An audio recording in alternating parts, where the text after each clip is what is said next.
My fiancé of 5 years just dropped the polygamy bomb right before our wedding, and I'm starting to think his spiritual friends have something to do with it.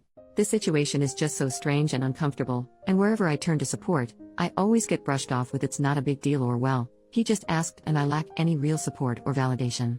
I can't go to my parents, so I'm hoping a bunch of strangers on Reddit might offer more help than my social circle did so far.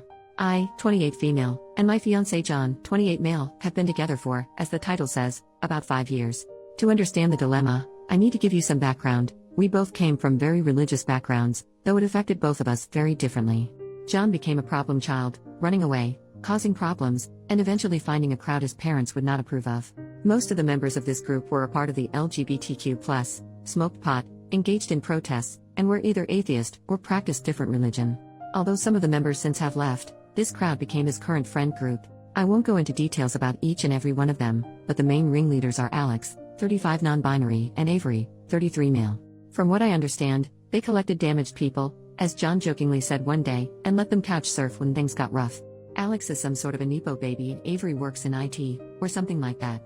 John met them when he was 15. At first, I thought they seemed very cool and couldn't wait to meet them since John equated their relationship to that of a child and a parent, so clearly very important people in his life. But when I finally met them, when we were 21, and in college and home for the summer break, the meeting left me a bit disillusioned.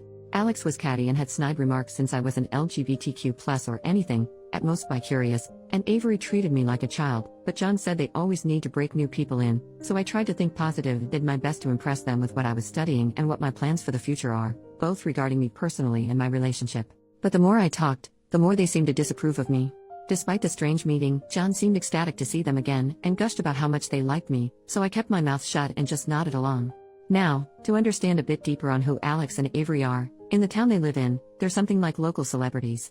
Very spiritual, their home is full of souvenirs they accumulated over all their travels, are also married, but their definition of marriage is very different from the traditional one. Apparently, they went to some tropical state and took some hallucinogens together, and in their state, they proclaimed everlasting love for one another.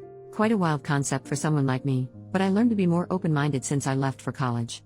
That being said, they also said that they can see auras, whatever that is, and apparently love my fiancés. I don't know what they think of mine, but it probably isn't much. Which brings us to the topic I came here with. Last week, after we got home from work, John sat me down and asked me what I think about being in a polygamous relationship. He said he loves me so much, more than is possible, and doesn't know what to do with the rest of it, thinking that it's fair to give it to someone else.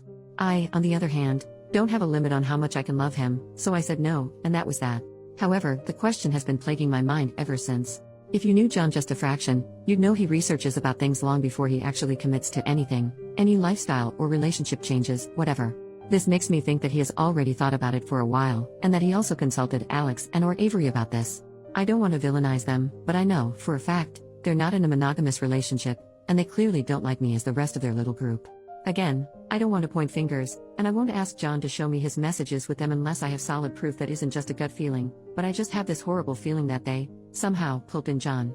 There's no way he just thought about it suddenly on his own. 5 years of relationship, and the idea of non-monogamy was never brought up, and now suddenly, just as we're about to be married, he brings this up? I don't buy it one bit, but I can't just go ahead and confront them now, can I? I just don't know what to do. I feel stuck.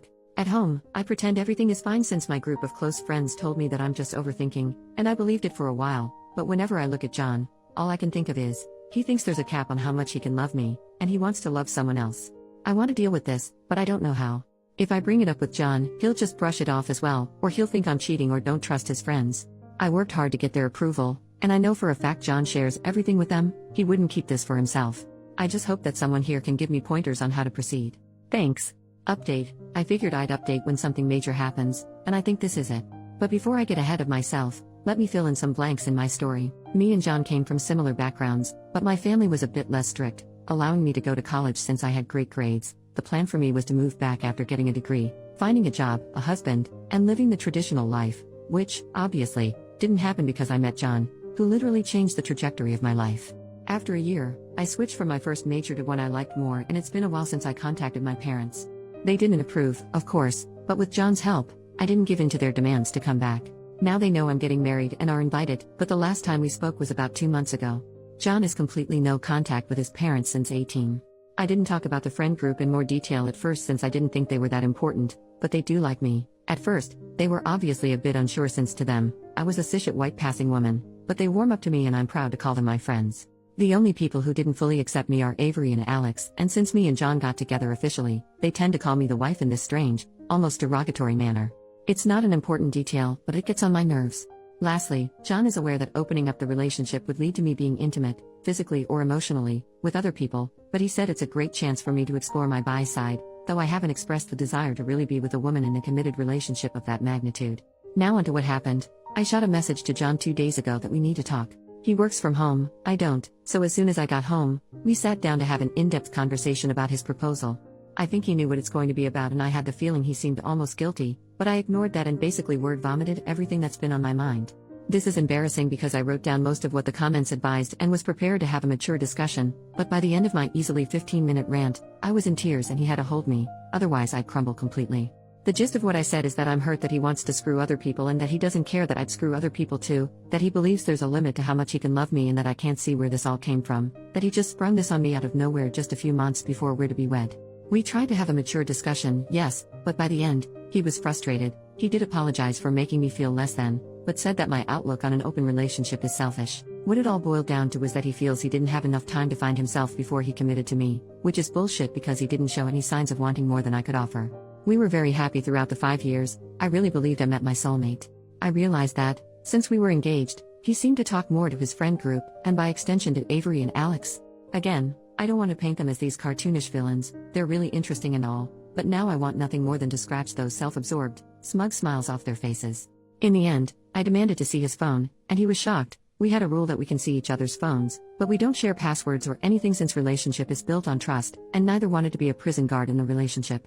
Nevertheless, he unlocked and handed over his phone, and I searched his messages, even deleted ones, and found nothing out of the ordinary. Then I checked the call log, and guess freaking what?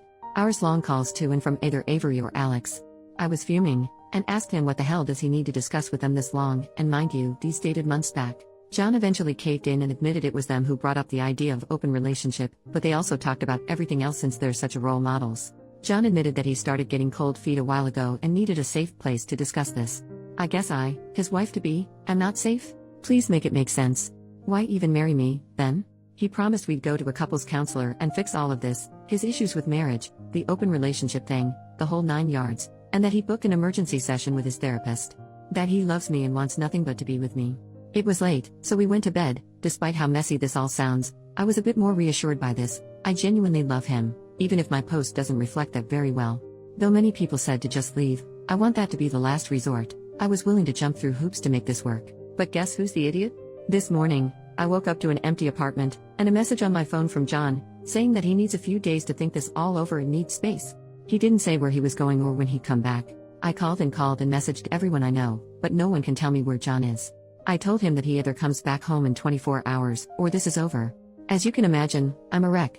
I took the rest of the week off in between crying sessions and staring blankly into the wall. I obsessively checked my messages in hopes of someone telling me where John is. To be honest, if he's willing to put me through this, I'm not sure I want to be with him. How can you do this to someone you love?